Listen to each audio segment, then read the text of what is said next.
You're listening to a Frequency Podcast Network production. The Brock and Dalby Podcast. This is the Brock and Dalby Podcast. Welcome to Tuesday. My name is Brock. I'm Dalby. If I ask people the question, who do you think the coolest rock star of all time is? I think everybody has a different answer. Yeah, I mean, when you just say the sentence, especially saying all time, Lemmy immediately comes to mind. That'd be top five Being for pretty sure. cool dude. I would like to declare, in my personal opinion, this is my opinion. Sure. Josh Homme of Queens of the Stone Age might be the coolest guy in rock and roll of all time. He seems like a guy that is never too pressed about anything. So check this out. They were playing Ford Field in Detroit the other night with the Foo Fighters. Yeah. And I guess they told him, he likes to smoke on stage. Sure. They said, you can't smoke a cigarette on stage. It's going to be a $10,000 fine. Damn. My boy Josh goes on a huge rant. Listen to this. He tells me what to do. Cigarette in hand. Price for drinks for these scalpers. Having some corporation tell you what the to do. You guys do what you want. This is your night. Swap cameras too. Oh! Just goes out of the way to get the flock camera shot in there. A true man of the people. Now, I mean, it's a bold claim from a rich dude that, Of whatever, course. $10,000 fine for smoking cigarettes. But listen, both of us ex-smokers at your peak, and I'm asking you this, at your peak of degenerate smoking, I feel like just like I would have, you would have absolutely paid 10 grand to smoke in certain situations if you had the money. Well, I'd be at that concert and be like, if he's doing it, I'm doing it right now. Everybody in the crowd lights up a dart. He just oozes cool, man. Every time I've seen Queens of the Stone Age play, I mean, how last week when I saw them, if anyone was at Rogers Stadium last week, they know what I'm talking about. He did this thing where they were playing and they stopped playing a song and he goes, man, they keep telling me not to drink tequila on these hot sunny days. And then he saunters off back to an amp and there's a small cup and he just takes a swig of it, takes another swig. It's been 45 seconds and he comes back to the mic and he goes, but I just don't listen. And then he just starts playing a riff and I was like, oh my God, you're the coolest guy of all time, dude. Honestly, this is a guy who I've never seen a clip of Josh Homme where he looks underwhelmed or overwhelmed. He just lives perfectly whelmed at all times. He's just one of those guys that just says cool stuff, and I don't even think he's trying too hard. Check, I've got some quotes from Josh Homme, and I want you to rate them out of 10 cigarettes for me. Okay. We didn't come here to be hip. We came here to shake hips. Oh, that's a solid Nasty, 8 darts right? out of 10. If you play it wrong once, it's a mistake. If you play it wrong twice, it's jazz. Hey, that's 9 darts right there, baby. I like music that is heavy enough for the boys, but sweet enough for the girls. You know what? That one almost feels, it's almost too corny. It's like a Dazed and Confused quote. I'm going to say that's only 7 darts. And then this is my favorite one. I got into guitar because no parent will buy their 8-year-old kid drums unless they're divorced and trying to get back at their wife. You know what? That's not 10. That's a full 25 pack of cigarettes right there. The Brock and Dalby Podcast. Turns out playing video games can actually get you a job, at least in the United States. The U.S. government says they have hired over 2,000 video game players as air traffic controllers. Ooh, that actually makes a lot of sense. Does it? Gamers are kind of perfect. You think air traffic control, right? You're sitting up in the tower and you're responsible for the comings and goings, especially depending on the size of the airplane, the airport, for anywhere from single planes to dozens of planes coming in at the same time. And that's kind of what gamers are trained for. You know what I mean? Is being aware of all the pieces on the board, all the characters on the map screen. They don't have to go outside and deal with anybody.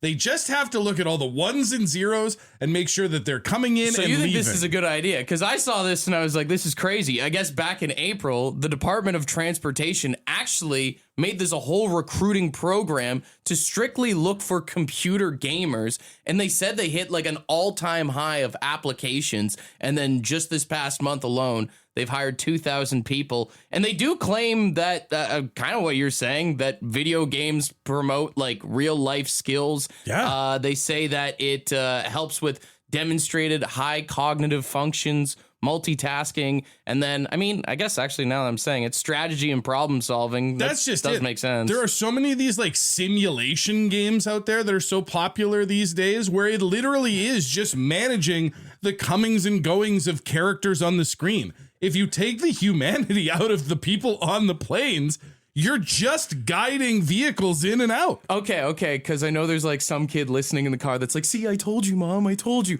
So lay it out for me. What would you say are some real life skills that you learn from video games that apply to life or that you could apply to a job? I mean, even for this one, right? Like you think of some of those big airports in Toronto, in New York, the ones where planes are coming and going all the time. Yep. Video games teach you how to deal with the stress of a lot of stuff all happening at once.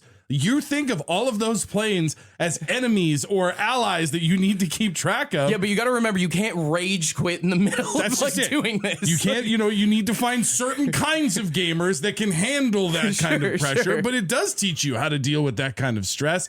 I mean, even just small things like video games love to set traps. So if you play a lot of video games, like you learn not to rush into things. You learn to take a second and survey your surroundings before you do something dumb that's going to backfire. Okay. You know, even something as basic as learning how to read a map.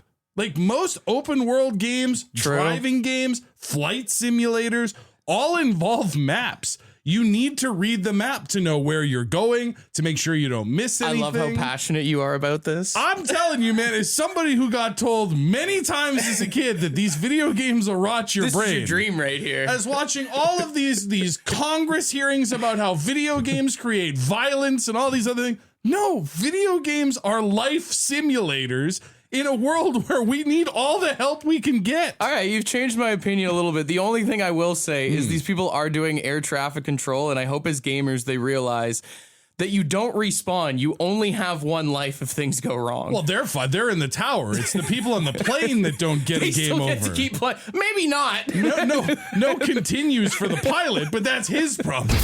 This is the Brock and Dalby Podcast. A lot of people agree with you that there are real life skills that can transfer from video games. Yeah, because we all had to come up with these excuses to convince our parents to leave us alone.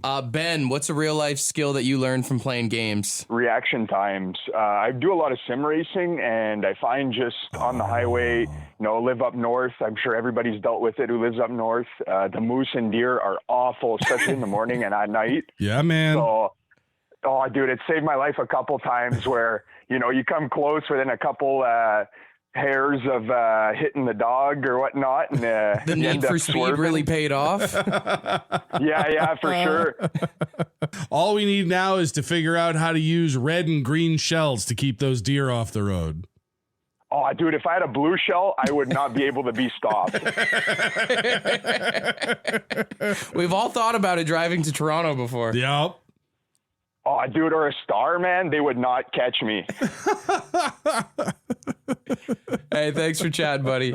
Have a good rest of your day, guys. Cheers, Ben. We got a lot of interesting texts coming in at 762-555. I mean, Jerry said he learned how to play the guitar because of Guitar Hero, which I've heard from a lot of people. Well, we've even seen, I know he's not like our guy on the station, but Post Malone has even said that it was Guitar Hero that made him want to pursue learning the real thing. Mike said he learned the rules of football by playing Madden. Same. Dude, sitting on my Sega Genesis learning what the Pittsburgh Steelers were in the early 90s made me the fan I am today. A lot of people texting in about like multitasking. I mean, like, yeah, when you got to eat Doritos and play Call of Duty at the same time, right? Yeah, I've got to respawn. I've got to capture that flag. And these pizza rolls are starting to cool down. You ever go by a job site and see how fast those guys eat? Mm-hmm. Some of that stems from playing video games, man. Also, how fast they crush a white monster. Yeah.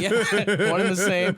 Quentin said, I've logged about 1,300 hours on a PC simulator called American Truck Simulator. If you ever need a trailer backed up anywhere, I got you. I've seen that. I've seen that there's a lot of those like driving simulators that companies are starting to kind of invest in to see if they could use them as training. I will say, like, one thing, thinking about it now, like all this stuff, like games people, I learned how to putt because of playing that PGA like 2K24 game a couple of years ago. Like how to read a green. Yeah, when I first got into golfing, I was like, oh, that's how you do it. Yeah. And like, it makes, I see the game when I'm on the greens now. When you go out there, you see the little dotted line telling you where to putt the ball to? Pretty much. That's perfect, man. That just opens you up. And then now you're outside enjoying nature. Video games did that. All right, we'll take one more call. We got Trevor on the line here. Trevor, what's something from video games that's helped you out in real life? I run heavy equipment every day. That's all from gaming as a kid on GameCube and all that crap. You're staring at a screen and I'm staring at a window. It's basically the same thing. Like, Your precise joystick controls? yeah, man. What games were you playing back in your youth that you think most contributed to your job today? Oh, man, like Super Monkey Ball. Yeah. Mario, yeah. All the classics. This guy was probably sick at manualing in Tony Hawk Pro Skater. This is the Brock and Dalby Podcast. It's time for Brock and Dalby's Draft. So yesterday on the show, we talked a lot about things that make us feel old. So I was thinking, why don't we celebrate getting old? What's the best part about getting old is the theme for the draft today. Flip it around a little bit. Yesterday was like, oh man, that makes me feel old. But now it's about celebrating the things that come along with getting old. You have the number one pick. I do. What are you going with? I think I have to go. The greatest thing about getting old is the wisdom of experience. As old as you get. Or the wisdom you think you have. Well, for some people, that wisdom isn't necessarily earned. But the best thing about being old is knowing all the things you've done wrong up until that point. Okay, all right. So the wisdom of the experience of your mistakes will hopefully guide you away from making more. I like that perspective better than being like, I've lived here long enough, I know everything. No, it's definitely not that. It's learning from your own past. Coming in at number one, I think the best part about being old is not giving a 3825. Yeah, man. There's a certain age where you just start saying what you want, you wear what you want, you do what you want, you just don't care anymore. I saw it before my grandfather died. No filter. You can't cancel an 85-year-old man. Right. He doesn't care. He's uncancelable. And he has thoughts and opinions, and you're going to hear them. And that's the best part about getting old, in my opinion. I'm going to go for round two. There are so many things that I thought of for my list. But I think for round two, I'm going to take credit. And I'm talking about like financial credit. As you get older, for some reason, people just decide that you're allowed to have money, whether it's from your job or a bank loan or a credit card or any of that stuff. All those things that you couldn't have when you were younger because either someone told you couldn't have them or you couldn't afford them. Suddenly when you're old, they're like, yeah, go buy stuff. Get out there and stimulate the economy. Yeah, but I just wonder, like, when I get old, is it still going to be like that? I feel like the world is going in such a different way. You're screwed. My kids are totally screwed. I don't know if I'm going to have a pension. Like, some of us are still reaping those benefits. Coming in at number two of the greatest parts about getting old, I'm going to go with discounts. Seniors discounts. Yeah, man. Yeah. Go to the movies, Shoppers Drug Mart, whatever it is. Some restaurants give it to you, right? When my mom turned 65, she was so excited to go to Shoppers that day. She didn't even need anything. There was nothing on her shopping list, but she's like, you're damn right I'm going down. My mom is the same way now. Like, when we go places, she'll address it. She'll bring it up and she'll be like, I'm a senior, by the way. Yeah. It used to be, you'd want people to ID you to feel young. Mm-hmm. At some point, you're just like, yeah, I'm old. Give me some money. And like I just said, in this economy, who doesn't want a good deal? Exactly. My last pick for round number three, and this one is specific to people who are getting older, who have kids or who have grandkids. Watching your kids grow up is pretty cool. Like watching your kids get older and have a personality and be someone that you can like kind of hang out with. Oh, you had to go with the heartstrings on the picks. I've just been watching. I get it. My oldest turned 12 this summer, and she's got like this really cool personality. And now we're talking about music and we're talking about sports instead of me just being like, do you need me to cut up your dinner for you? And it's really cool. I totally get where you're going with, and you're really pulling at the heartstrings here. Yes. My final pick is completely on the other end of the spectrum. I'm just going to go with farting anywhere. Old people can just pass gas and nobody ever really says anything. You can blame it on your medication. Yeah. Simply act like you didn't even hear it. You can crop dust a room and it is what it is. The guy's just old, you know? Even when people know that you've done it, they'll tell each other like, no, he's old. You don't, these things happen. Let him be. Like, don't give him a hard Let time. him be. The only thing I'll say, it's a good pick.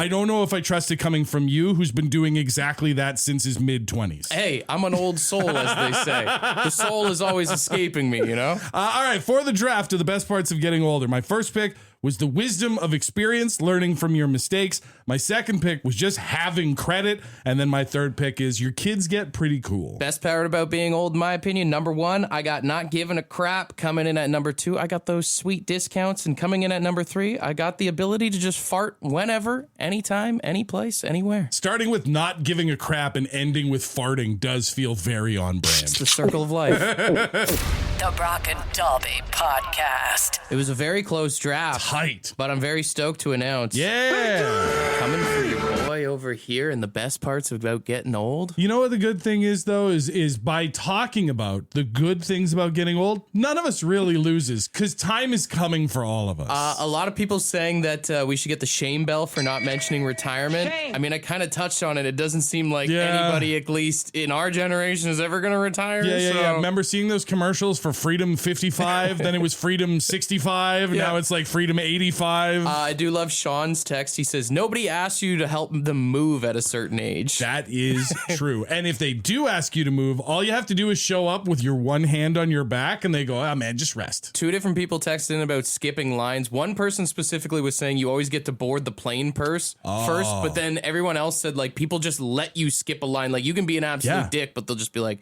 he's old, let him go. You know what that is? It's unearned respect. Yeah. Once you hit a certain age, totally. Even if people don't know who you are, you might be a complete dick. But if you look old enough, people will treat you like you've been through it. When you're at Costco, you can just stop your shopping cart in the middle of anywhere and nobody can get mad at you. Like, oh my God, excuse me, sir. Do you need help? Can I get around you, please? Thank you. Yeah. Rebecca texted in and she says, as a woman, she's like, I just blame all the stupid crap I do on menopause. It is a go-to excuse. It's like using your kids to get out of stuff. Totally. No one wants to argue about it. We got friend of the show, Justin, on the phone. What's something you think we left off our draft boards? Well, I call it the old man strength. That's a real thing. Yeah.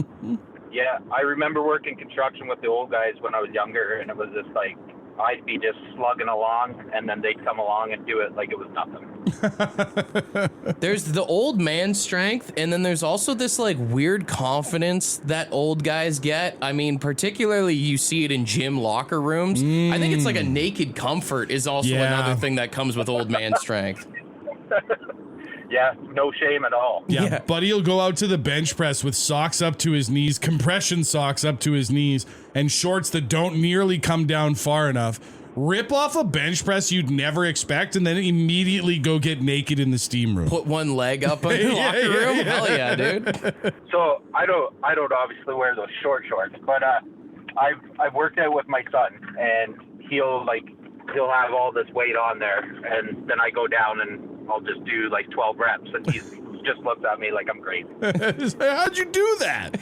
And then you guys head into the showers and you look at him and you go, all of this will be yours one day. Well, I apologize for the hairline. The Brock and Dalby Podcast. The Brock and Dalby Podcast. 7-Up, the soda company, is claiming they've changed their recipe. For the first time in over 15 years, 7-Up is changing their recipe. They say it will no longer be lemon lime soda. Instead, it will be a lime-centered soda, and it's going to be lime lemon.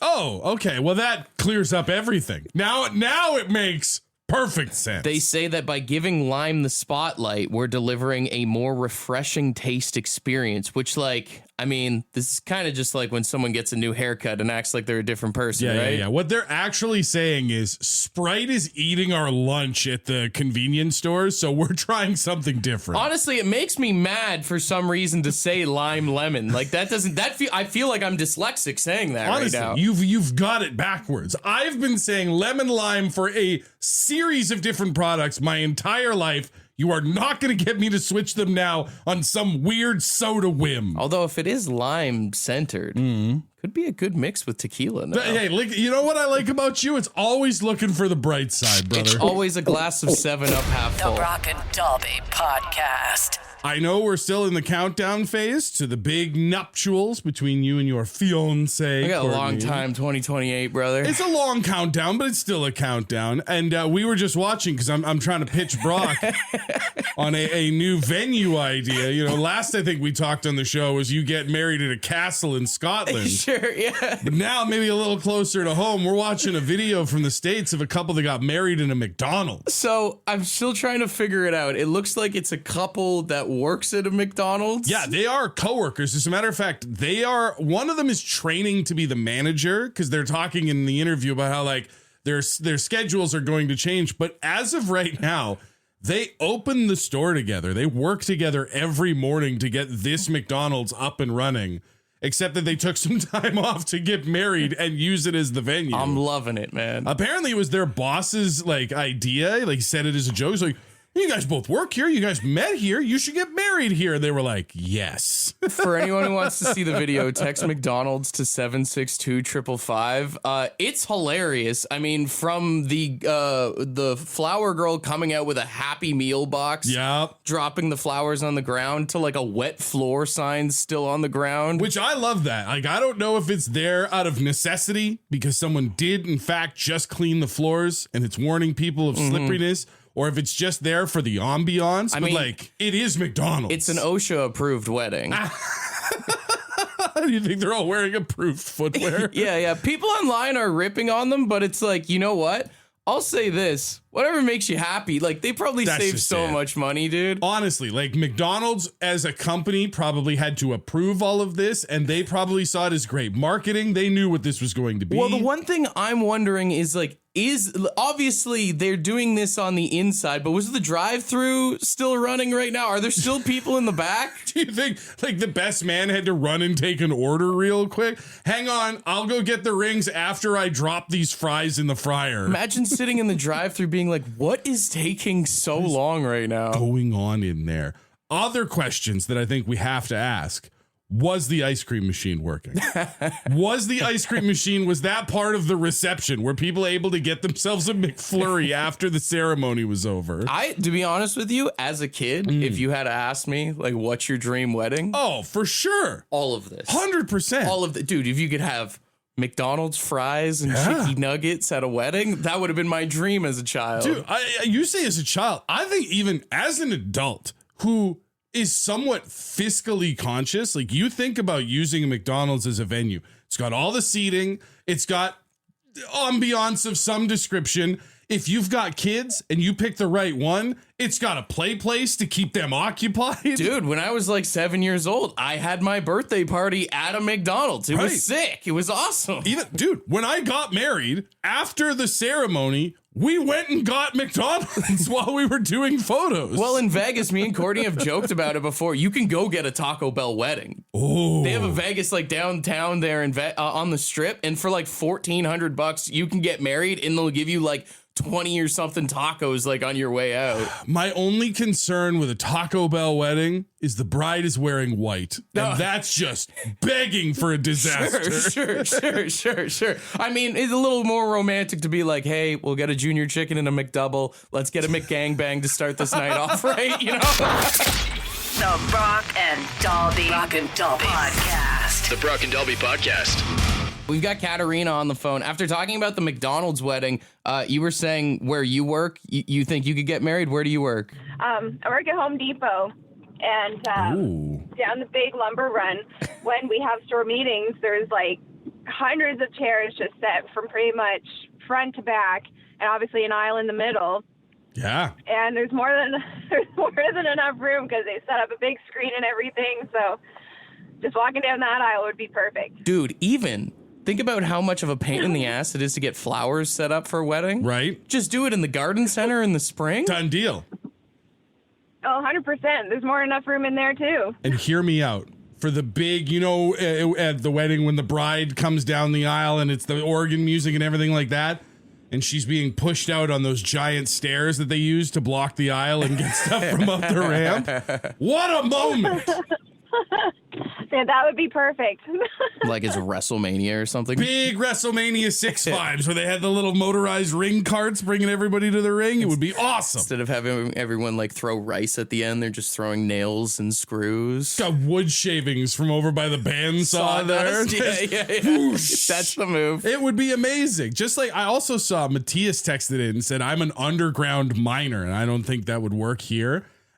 Wrong. Absolutely wrong. Imagine you've got the priest down there wearing the headlamp on, trying to read the vows and stuff. Everybody's dressed in black, and then when it's like, you may now kiss the bride, you time out a detonation, so there's fireworks. Oh, there's an explosion in the background. Boom. That would be an incredible moment in a wedding. The white dress just covered in dirt. That's you gotta wear black. You can't be traditional down there. We got friend of the show, Ron, on the phone. Ron, you saw the video of the McDonald's wedding. What'd you think, man? I think it was pretty different. I mean, it'd be pretty hard to get a lot of women to go along with that. But I was at a wedding that was absolutely well thought out.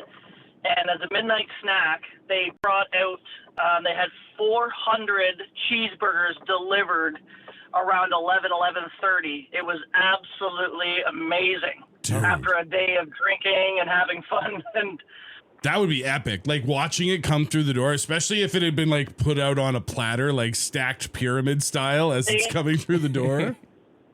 The people were actually great that actually had the venue. They all went and got big silver platters, and they had just mountains of cheeseburgers going around with like 7 different servers. I'm just thinking now, like, what a pain in the ass it's got to be for the employees at McDonald's. Like, that's sick for the wedding. Yeah. But, like, it's the same thing, like, when the pizzas show up. There's, like, 20 pizzas that show up, and one guy at Domino's is like, I hope this couple gets divorced. I would have thought they would have had to have it really well planned out, because I wouldn't think that any McDonald's at any given time would just have 400 cheeseburger patties, buns, and everything ready to go, and then a midnight shift having to cook it all. Oh yeah, you have to call that in days in advance for sure, because there's no way you can just get on skip the dishes and be like 400 single cheeseburgers, please. I've never seen so many cheeseburgers with spit in them in my entire life. This is the Brock and Dalby Podcast. Live from Las Vegas, it's the Las Vegas International Dodgeball Open here on ESPN 8. The Ocho, bringing you the finest in seldom seen sports from around the globe since 1999. If it's almost a sport, we've got it here. Are you playing this because you watched Dodgeball last night? Or? Oh no, brother. Did you know last weekend was Ocho weekend? Oh no. Yeah. I love that. We missed it. Not only was it Ocho weekend, the 10th anniversary of the Ocho. 2016 is when they started taking that one joke from the movie Dodgeball and turning it into a real annual event.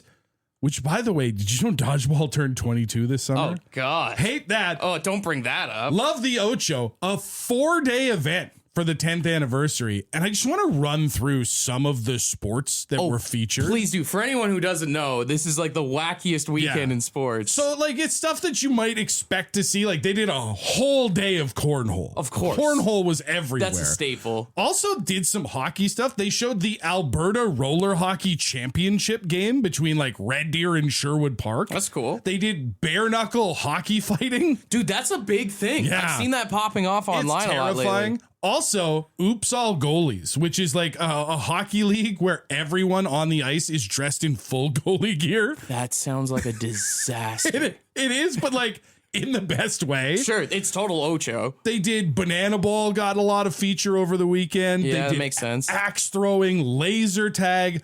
Professional hacky sack, I think, was a little, like, I don't know. The competition's not really there, everybody's just kind of chilling. There's some guys that like never got over high school that are probably killing it. They teamed up with Big League Chew to do the bubble blowing competition. That's Ocho. Now that's what I'm looking for. That's what I'm looking for. Stein holding, which is literally a competitive league of people holding full giant steins of beer. Oh, and seeing how like long they can keep their arm out it's for? an endurance test. Fest. Total Ocho vibes. They brought that out there. They did Bottlesby, which is like a frisbee game where you got to knock a bottle off a stick across a field. I see. That's the thing I love about the Ocho is it's just like games that you can play with your friends. But then also like elevated. Like they did Bottlesby in front of like the tall ships on like the New York harbor. Like it was crazy. That's epic. World Jump Rope Championships was also in there.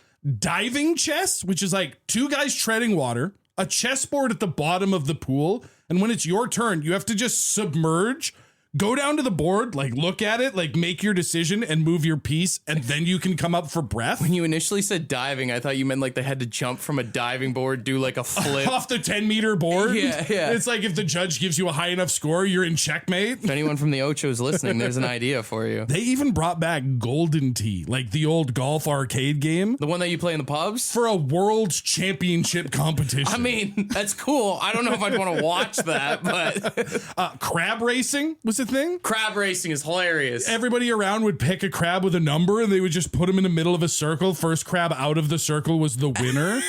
And then speaking of racing, you know those inflatable T-Rex suits? Oh, hell yeah. Yeah. So you know when you're watching horse racing, they have all the horses lined up in the metal gate? Did they have people race in the dino suits? Multiple heats in a T-Rex racing world championship, brother. If you've ever had a kid that had one of those costumes for Halloween, it is so funny. The head bobbing around. Oh man, it's my favorite thing on Halloween, watching these kids try and trick or treat and the head keeps falling in front of their face. And also they're running on a dirt horse track and they're in like the horse collar thing. So like you're seeing people crash into the metal trying to run too early, sprinting on the dirt with the little hands flapping around. That's amazing. I don't often say this, but TSN has a video that's sort of like a compilation of the best of the Ocho for this year.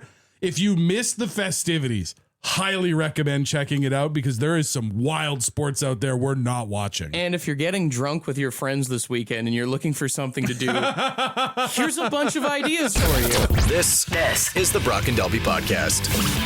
If you're like myself and you feel really bummed out that you didn't get to go see any of the Rush shows in Toronto that are going down this week at Scotiabank Arena, Geddy Lee has actually revealed that Rush are filming what they're calling their residency in Toronto this week. I heard about this. And they're doing a possible concert film. So I don't know if it's going to be like a little documentary kind of style thing or if it's just going to be like a full live show and maybe they're compiling like the best songs from each night. I'm greedy. I hope it's both because I love the documentary, like the behind the scenes, the interview stuff, seeing how the sausage gets made.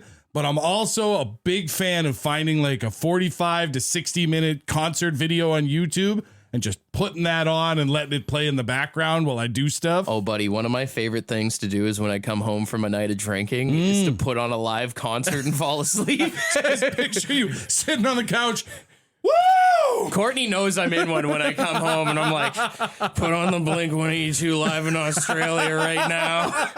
I know at least one person listening is going to go see Rush over the next couple of days. For sure. I have a recommendation for you. What's that? Scream Brock and Dalby as loud as you can. And maybe it'll be on the DVD. Right? Think about all the live albums you used to listen to and you can hear people talking or yelling stuff in the background. If there's anybody listening right now that has bought any of our Brock and Dalby merch over the years that is going to be front row, I'm not saying you have to wear it, but it'd be pretty cool. Or at least, at the very least, for me, just yell at Dalby hates turtles or something. No, don't ruin this. We had a good thing going. Don't make it weird. This is the Brock and Dalby Podcast.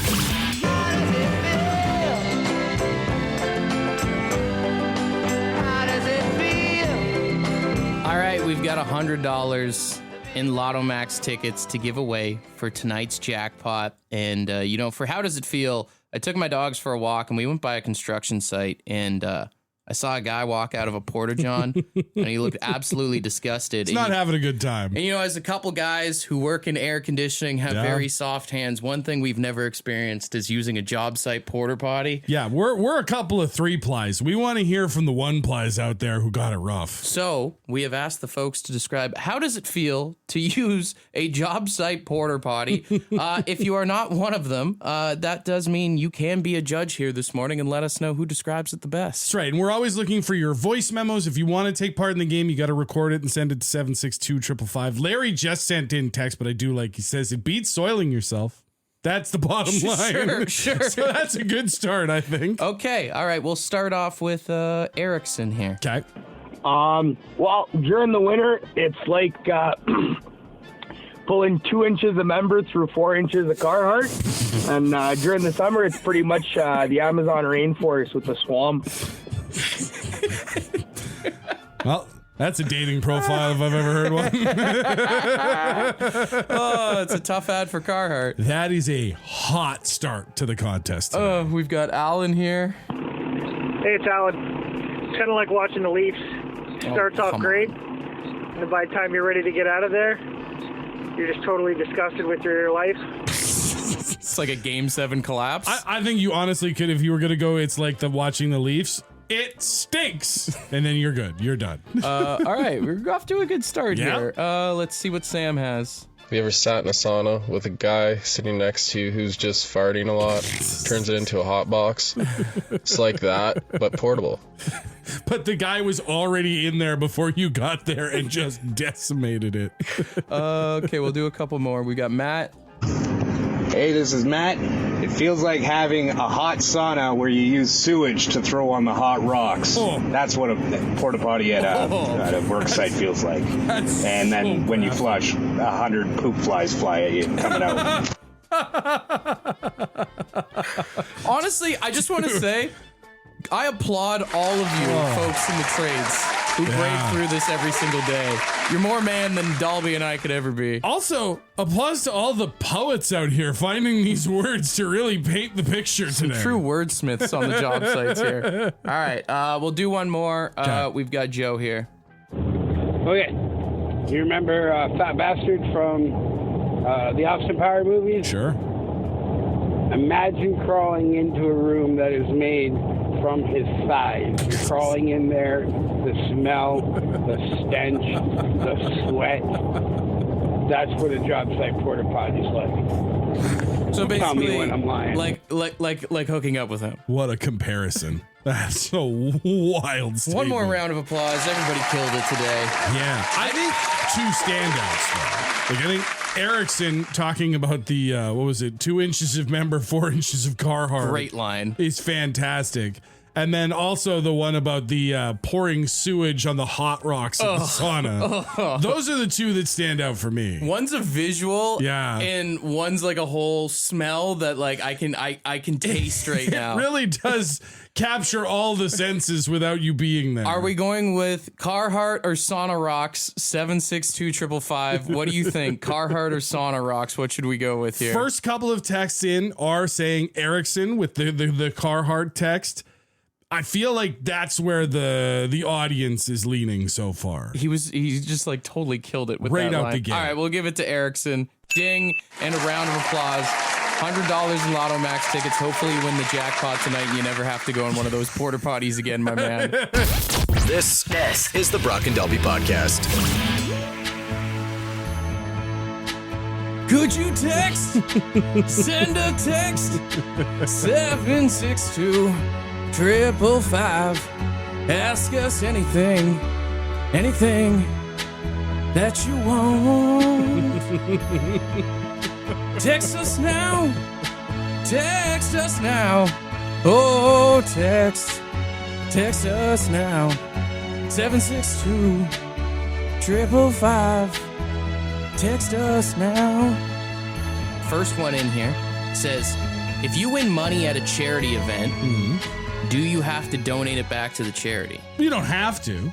I think it depends on how much you believe in the charity. Yeah, it's tough. I've been at golf tournaments and I've seen people win like 25 grand. Yeah. And some people will give it all back. And I'm like, you must have money or it's the peer pressure. Cause I'm like, I feel like I'd be like, I'll give you like $1,000. Right. I'm not in a position to just like donate it all back. I'm obviously here to support the cause. Sure. Well, and I think that's the other thing too, right? Like golf tournaments, one thing, a lot of people at golf tournaments got money, right? So they're a little more easily able to do that sort of thing. Like if 25 grand is going to get you out of debt and help you, you are the charity at that point. You are allowed to keep that money. Whereas if you know a guy who like owns a car dealership and won the golf tournament because he also happens to be a sick golfer in his spare time, like, yeah, that guy can donate the money back.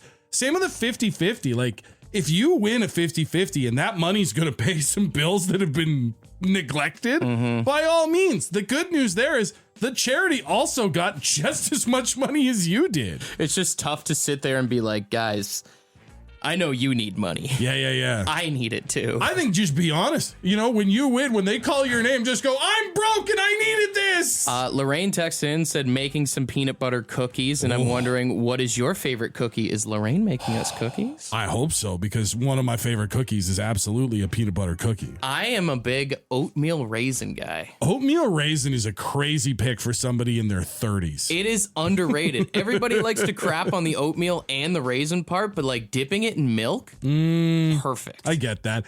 You know what? If I had to put like my name on one specific cookie brand, I love me a Dad's cookie. Dad's oatmeal chocolate chip cookie, the little 2-pack.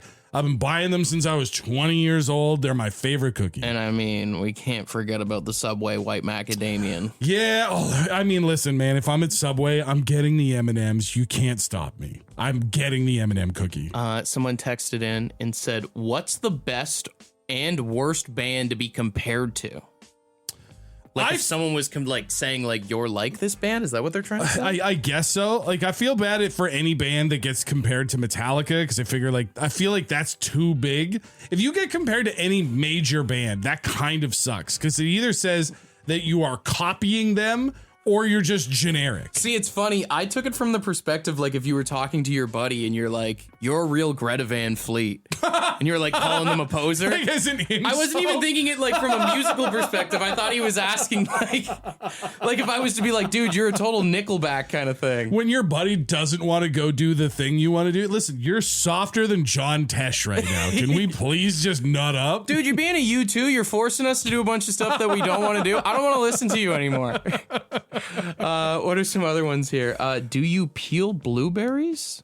No. Is that a thing? Does anybody peel blueberries? I'll wash them a bit. Yeah. You know, throw them in a bowl and spritz them down. Like an OCD thing? I mean, hey, don't get me wrong. There's been times I'm fried and I'm like eating grapes and I like try and see if I can peel it off, but that's just. But yeah, that's not because you're like, I can't eat these this way. You're just like fixated on it. Yeah. Blueberry peeling sounds like something you would do to your kids who are like looking for a punishment. Like, oh, you were out past curfew. Now you have to peel the blueberries. Yeah, totally.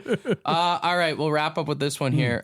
When you sit to take a number 2, do you yank your pants to your ankles or just above the knees? Brother, can I tell you this? Safe space. We listen and we don't judge. No judgment.